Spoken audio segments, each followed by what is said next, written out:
Hello everyone, कैसे आप लोग। मेरा नाम है फराज देशमुख और आप लोग देख रहे हैं इंटीग्रेटेड फराज। कॉम्प्लेक्स नंबर की सीरीज चालू है, उसमें लोकस पे हम पहुंच गए। लास्ट टॉपिक चालू है, उस लोकस का भी लास्ट टॉपिक हमारा जनरल लोका है, जिसमें पैराबोला, एलिप्स, हाइपरबोला ये सब आ जाएंगे। तो पढ़ना तो ज़रूरी, एक बार मालूम तो होना चाहिए। तो बच्चों, ये जो अजीब सी इक्वेशन है, ये लोकस ऑफ जेड है।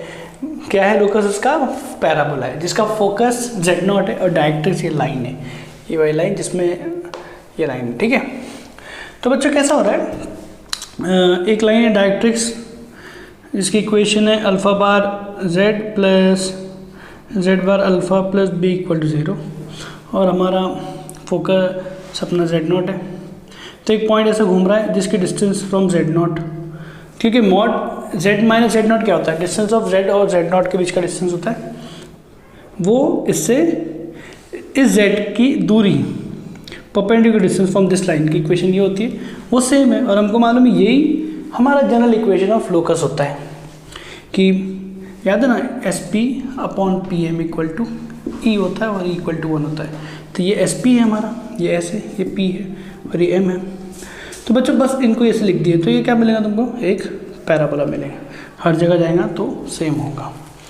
तो बहुत ही आसान चीज़ है, बस इसमें बोल दिया कि प्रोवाइडेड दैट कि ये ना हो, मतलब इस इक्वेशन में जेड नॉट पुट कर दिए, मतलब जेड नॉट इस पे डायरेक्ट्रिक्स पे लाई ना करे और डायरेक्ट्रिक्स पे लाई नहीं करना चाहिए। तो पैराबोला की बेसिक कंडीशन है, अगर डायरेक्ट्रिक्स पे लाई करता है तो वो स्ट्रेट लाइन बन जाता है, तो नहीं होना चाहिए। तो बड़ी सिंपल बात है। पैराबोला की इक्वेशन ऐसे फॉर्म में भी लिखी जा सकती है। ये अजीब सी इक्वेशन भी पैराबोला की है, वो जनरल इक्वेशन है। अगर तुम इधर E लिख दो तो E greater than 1, E less than 1, वो सब के लिए एलिप्स हाइपरबोला के लिए भी डिफाइन हो जाएंगे। और ये स्पेशल पैराबोला की है जिसका फोकस हमारा a,0 है और वर्टेक्स हमारा 0,0 है और रियल एक्सिस हमारी एक्सिस है। तो ये इक्वेशन, तो इक्वेशन का कैसे समझेंगे? इक्वेशन सही करके बस तुम z की जगह x प्लस i पुट कर दो तो तुम्हारे को प्रूफ हो जाएगी कि ये बात सही है। तो z प्लस जेड बार क्या होता है? 2x होता है और ये क्या होता है? 2iy होता है का स्क्वायर। तो बच्चों 4 इधर से निकला, i का माइनस वाई स्क्वायर हो गया, minus 4y square plus 16ax। तो इसको इधर भेजो तो वाई स्क्वायर इक्वल टू क्या मिला? 4x। एग्जैक्ट इक्वेशन मिल गई हम पैराबोला की। तो हो गया, पैराबोला इतना होता है। तो अगर ऐसे अजीब सी क्वेश्चन दिखे तो मतलब ये पैराबोला क्वेश्चन एडवांस में आ सकता है। मेंस में तो मुश्किल ही है इन टॉपिक्स पे क्वेश्चन आना। अगर कन्फ्यूजन हो तो तुम लोग डायरेक्टली वैल्यूज डाल दो, जेड की जगह x प्लस आई वाई, जेड बार की जगह x माइनस आई वाई। इधर तो z माइनस जेड बार हमको लर्न 2i होता है, z प्लस जेड बार आपको लर्न 2x होता है, इसलिए डायरेक्ट पुट कर दिया। कन्फ्यूजन हो तो वो डाल दो, तो तुमको लास्ट में इक्वेशन मिल जाएंगी, उससे भी तुम अंदाजा लगा सकते हो पैराबोला है कि नहीं। तो ये पैराबोला के बारे में, एलिप्स हाइपरबोला देख लेते हैं। तो बच्चों देखते हैं एलिप्स हाइपरबोला की इक्वेशन कैसे रहेगी। वो जनरल इक्वेशन से बना सकते हो, लेकिन एलिप्स के बारे में खास बात तुमको याद होगी कि S1P plus S2P equal to 2a होता है, याद होगा। अगर x square plus y square, x square by square sorry y square by b square equal to 1 की बात करें तो इसके लिए तो 2a होता है जनरली, लेकिन ये हमेशा ट्रू है for every ellipse. This is another definition of ellipse. तो S1 क्या है? फोका है। S2 क्या है? फोका है। दोनों S1 S2 फोका है। उनकी दूरी एक पॉइंट से, उनकी डिस्टेंस एक पॉइंट से का सम, ये पॉइंट से दोनों के डिस्टेंस का सम हमेशा कांस्टेंट होता है। मतलब बेसिक बात ये है। तो अगर तुम इसको नोट करो तो z की दूरी z1 से, मॉड लगा दिया मतलब दूरी हो गया, z की दूरी z2 से, इनका सम कांस्टेंट हो गया। तो हो सकता एलिप्स होगा, हो सकता है, नहीं भी हो सकता है। कैसे? क्योंकि अगर एलिप्स होना है तो ये जो k है ना, इसको मॉड z1 माइनस z2 से बड़ा होना चाहिए। मतलब इन दोनों के बीच का जो डिस्टेंस है वो कितना रहेगा? मॉड z1 माइनस z2 रहेगा ना, इससे बड़ा होना चाहिए। अगर k बड़ा है तो locus of z is ellipse, इसमें कोई डाउट नहीं। ठीक है, k अगर बड़ा है तो, लेकिन k अगर इक्वल हो जाएगा ना तो ये इसके इक्वल, मतलब क्या हो गया? z minus z1 plus z minus z2 का mod equal to z1 minus z2, मतलब इधर Z1 है, इधर Z2 है, इक्वल हो गया मतलब बीच में Z रहेगा इधर कहीं। तो ये दूरी क्या है, Z minus Z1 mod Z minus Z2 mod, इन दोनों का सम Z1 माइनस Z2 का मॉड। कब होता है, जब कोलिनियर हो। तो ये तीनों इक्वल हो गए, मतलब K अगर तुम्हारा इसके इक्वल हो गया, इससे बड़ा रहा तो इलिप्स, इसके इक्वल हो गया मतलब Z तुम्हारा लाइन पे लाई कर रहा है जो Z1 और Z2 के बीच में। तो लोकस ऑफ Z बेसिकली हो गया, locus of Z is line segment, segment है बस, आगे बाहर नहीं जा सकता, बीच में रहना पड़ेगा। फिर ये पैरेंट नहीं होगा, ये एडिशन इसके इक्वल है। तो line segment joining Z1 Z2, ऐसी लाइन सेगमेंट जो Z1 और Z2 को ज्वाइन करती है। तो बच्चों ये जो K है ना, मिनिमम ये हो सकता है, K अगर लेस देन हो गया ना, अगर ये लेस देन हो गया ना तो नो लोकस, कोई लोकस ही नहीं बनेगा।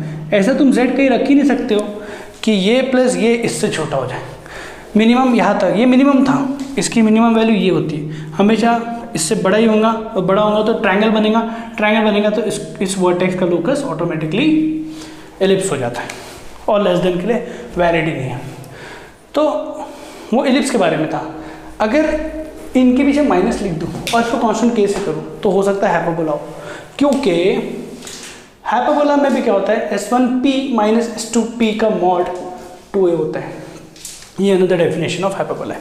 लेकिन वजह ऐसा थोड़ी होगा, अब तो आसानी से कैसे मान जाएंगे। इसमें भी कंडीशन है, क्या कंडीशन है कि K जो है वो छोटा हो Z1 माइनस Z2, उधर बढ़ेगी इधर छोटेगी। इसका रीज़न क्या है, इन दोनों का एडिशन की minimum value Z1 minus Z2 का मॉड होता है, और इनका डिफरेंस की maximum value Z1 minus Z2 का मॉड होता है।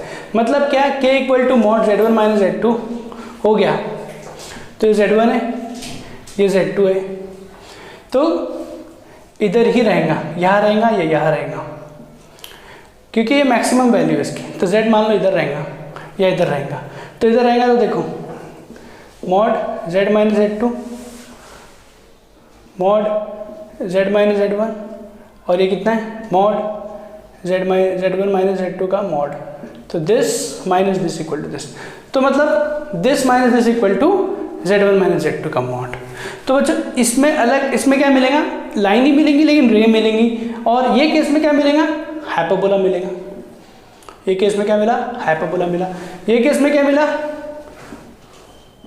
Z इज रे, रे कोलिनियर रहेगा।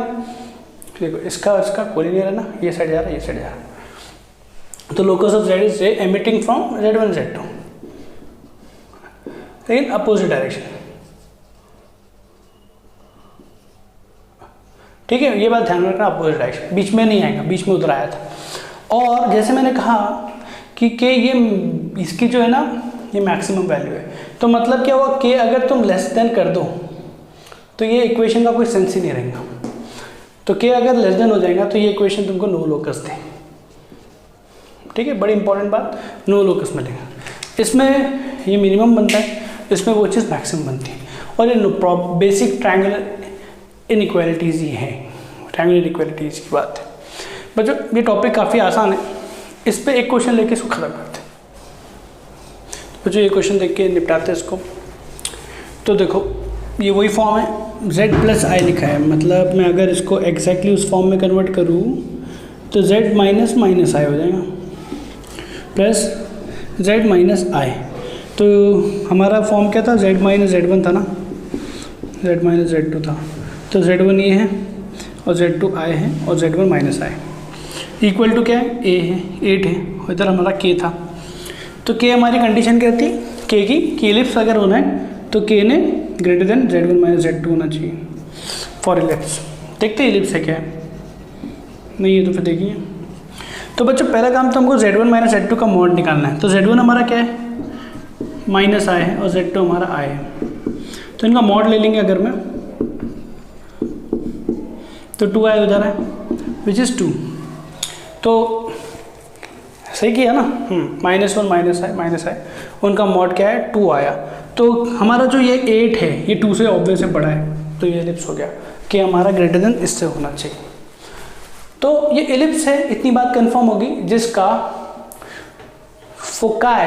फोकाई माइनस आई Z1 Z2 होते हैं, माइनस आई है, तो इधर पे ही रहेंगे, ये आई है और ये माइनस आई है, और इलिप्स कुछ ऐसा रहेगा,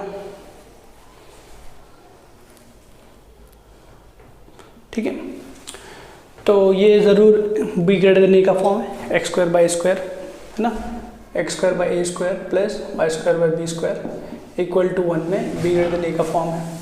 डायग्राम से दिख रहा है क्योंकि कोऑर्डिनेट एक्सिस है, उसके एक्सिस है मेजर और माइनर भी। तो बच्चों हमको क्या निकालना है, मॉड जेड की मैक्सिमम वैल्यू। अब जेड इस पर गोल गोल घूम रहा है, अब मैक्सिमम ये चोटी पे जाके पहुंचेगा या ये पहुंचेगा, बाकी सब तो नज़दीक ही है, बाकी सब वैल्यूज नज़दीक है जेड के, यहाँ से जाएगा यहाँ जाएगा, तो जीरो से दूरी उसकी हमेशा कम ही रहेंगी, सबसे मैक्सिमम वैल्यू रहेगा। तो बच्चों ये जो दूरी बन जाएंगी ये क्या हो जाएंगी, b comma zero, zero comma b, क्योंकि एक्स एक्सिस पे नहीं वाई एक्सिस पे, और ये ज़ीरो कॉमा माइनस बी हो जाएगा। तो ये केस बन गया है, तो मतलब ये कंपेयर कैसे होगा, S1P plus S2P equal to, इस केस में क्या हो जाएगा, इसका डिस्टेंस का सम 2B हो जाएगा, ओके 2B हो जाएगा। तो हमारा S1P क्या है, यही तो S1P है, यही S2P है, मतलब S क्या होता है डिस्टेंस, ये S1 है ना और S2 है, S1P मतलब distance of a point P from focus this and this का सम 2B होना चाहिए, मॉड की जरूरत नहीं, दोनों पॉजिटिव रहेंगे। तो बच्चों हम बोलेंगे ये हमको जो क्वेश्चन में दिया हुआ है Z प्लस आई प्लस Z माइनस आई, ये वही है S1P ये है और S2P ये मान लो, और ये हमको 8 दिया है तो 2B हो जाएगा, तो B तुमको क्या मिल जाएगा 4 मिल जाएगा। तो ये जो दूरी रहेंगी ये पॉइंट क्या रहेगा 0,4 रहेगा। तो मॉड जेड मतलब मैक्सिमम दूरी क्या होगी, नीचे देखो ऊपर देखो, मॉड जेड मैक्सिमम कितना होगा 4 होगा, देखो डायग्राम से हो गया। अगर तुमको पता है तो आसानी से क्वेश्चन हो जाएंगे। तो बच्चों इस पर हमारी टॉपिक भी खत्म हो जाता है, नेक्स्ट वीडियो में हम लोग क्वेश्चंस लेंगे। Thank you.